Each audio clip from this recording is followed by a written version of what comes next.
ये वीडियो उन सभी स्टूडेंट के लिए है जो 2026 या फिर आने वाले सालों में HSLC या फिर HS के फाइनल एग्ज़ाम देने वाले हैं, और उन सभी पेरेंट्स के लिए भी है जो बड़े उम्मीद के साथ अपने बच्चे को पढ़ा रहे हैं ताकि वो एक अच्छा इंसान बन सके, पढ़ लिख कर कुछ कर सके। न्यू एजुकेशन पॉलिसी लागू होने के बाद से क्वेश्चन के टाइप और पैटर्न में बहुत सारे चेंजेस हुए हैं। पहले के मुकाबले पिछले 1-2 सालों में जिस तरीके के क्वेश्चन हमें देखने को मिला है, ये उस बात का सबूत है। अब ज़्यादातर क्वेश्चन कंसेप्ट और अंडरस्टैंडिंग के ऊपर बेस्ड। अगर आपको अच्छा मार्क्स कैरी करना है, आपको अगर अच्छा रिजल्ट करना है, तो डिपेंड करेगा कि आपने कितने नॉलेज गेन करी है। हर सब्जेक्ट के हर टॉपिक के ऊपर आपको कितना पता है, कितना नॉलेज है, आपकी लिंग्विस्टिक नॉलेज कितनी है, ताकि किसी भी क्वेश्चन को आप अच्छे से समझ सके और उसका आंसर खुद से लिख सके। क्या आप खुद को इसी तरीके से तैयार कर रहे हैं? शायद आपका आंसर होगा नहीं, क्योंकि ज़्यादातर स्कूलों में सिर्फ और सिर्फ एक ही चीज़ के ऊपर सबसे ज़्यादा इंपॉर्टेंस दिया जाता है, और वो है रट्टा मार। कुछ स्कूलों में आर्ट्स और कॉमर्स बैकग्राउंड के टीचर साइंस और मैथ्स पढ़ा रहे, साइंस और कॉमर्स बैकग्राउंड के टीचर इंग्लिश और सोशल पढ़ा रहे।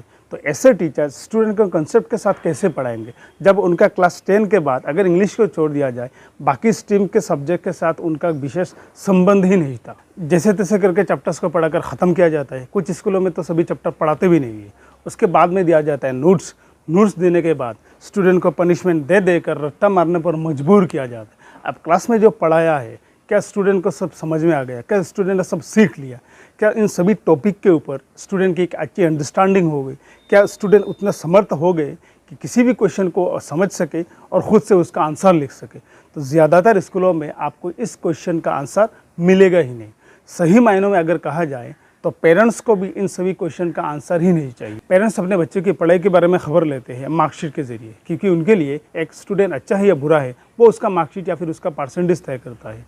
वो कभी भी अपने बच्चों से ये नहीं पूछेंगे कि तूने सीखा क्या है, तूने जाना क्या है। इतने दिन से तू स्कूल जा रहा है, उसके क्लास में पढ़ रहा है, तो तूने अभी तक कितना चीज़ें जाना है या फिर कितना चीज़ें तूने सीखा है, वो कभी भी अपने बच्चे से नहीं पूछेंगे। क्लास 8 तक ज़्यादातर प्राइवेट स्कूलों में एग्ज़ाम के क्वेश्चन वो खुद सेट करते हैं। तो ऐसे में कोई भी टीचर वो क्वेश्चन सेट करेगा जो क्वेश्चन उन्होंने स्टूडेंट को दिया है।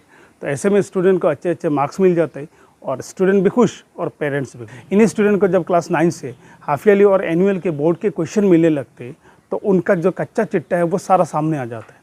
क्लास 8 तक 90 से ज़्यादा परसेंटेज पाने वाले स्टूडेंट के जो परसेंटेज है वो गिर कर 70 के नीचे आ जाता है, और 70 या फिर उससे ज़्यादा परसेंटेज पाने वाले स्टूडेंट के परसेंटेज 50 के नीचे आ जाता है। तो ये सब होता क्यों? क्योंकि उन्होंने क्लास 8 तक सिर्फ और सिर्फ रट्टा मार के पढ़ा था। कंसेप्ट या फिर अंडरस्टैंडिंग कौन सी चिड़िया का नाम है उनको पता भी नहीं था। पिछले साल असम के जगह जगह सब्जेक्ट टीचर को लेकर बोर्ड की तरफ से मीटिंग करी गई और सैम्पल क्वेश्चन पेपर दिखाया गया और कहा गया कि आपसे ज़्यादातर क्वेश्चन कंसेप्ट और अंडरस्टैंडिंग के ऊपर बेस्ड होंगे, और कहा गया कि स्टूडेंट को उसी तरीके से पढ़ाना है, उसी तरीके से सिखाना है, जिसका प्रमाण हमें पिछले साल सोशल और इंग्लिश जैसे सब्जेक्ट में देखने को मिला था। 2025 में पहली बार होने की वजह से स्टूडेंट को कुछ हद तक राहत मिला था।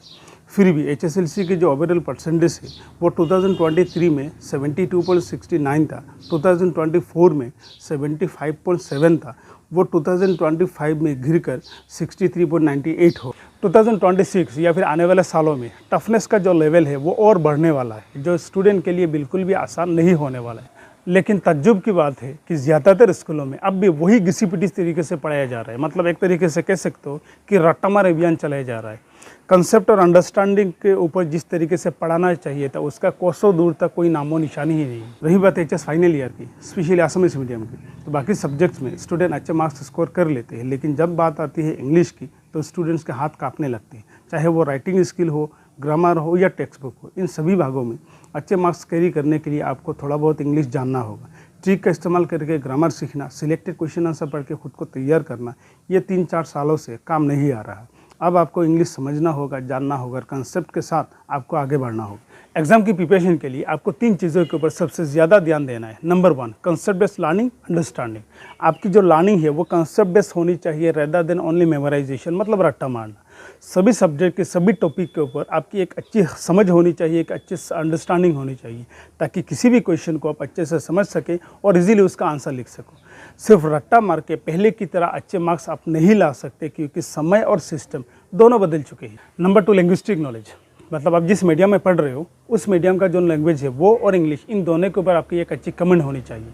अगर आपको ये दोनों लैंग्वेज अच्छे से समझ में नहीं आता तो कंसेप्ट को समझने में और उसको एक्सप्रेस करने में आपको बहुत सारी परेशानी होगी। एग्जाम में आपको बहुत सारे क्वेश्चन ऐसे मिलेंगे जो अनकॉमन होंगे, मतलब आपके पढ़ाई के बाहर होंगे। तब आपके पास सिर्फ एक ही रास्ता रहेगा कि या तो छोड़ना है या फिर उसको लिखना है। अगर आप लिखने जाओगे तो कुछ क्वेश्चन को अच्छे से आपको समझना पड़ेगा और ख़ुद से उसको बनाकर लिखना पड़ेगा। तो ये काम सिर्फ आप तब कर पाओगे जब लैंग्वेज के बारे में आपके पास एक अच्छी जानकारी हो।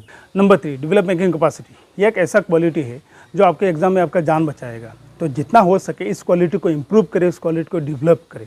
तो अच्छे से चैप्टर्स को पढ़े और क्वेश्चन का जो आंसर है वो खुद से तैयार करें। जितना हो सके क्वेश्चन खुद से तैयार करने की प्रैक्टिस करते रहिए, तो धीरे धीरे एक इम्प्रूवमेंट आपके अंदर होगा। तो यही क्वालिटी है जो आपके आने वाले समय में काम आने वाला है।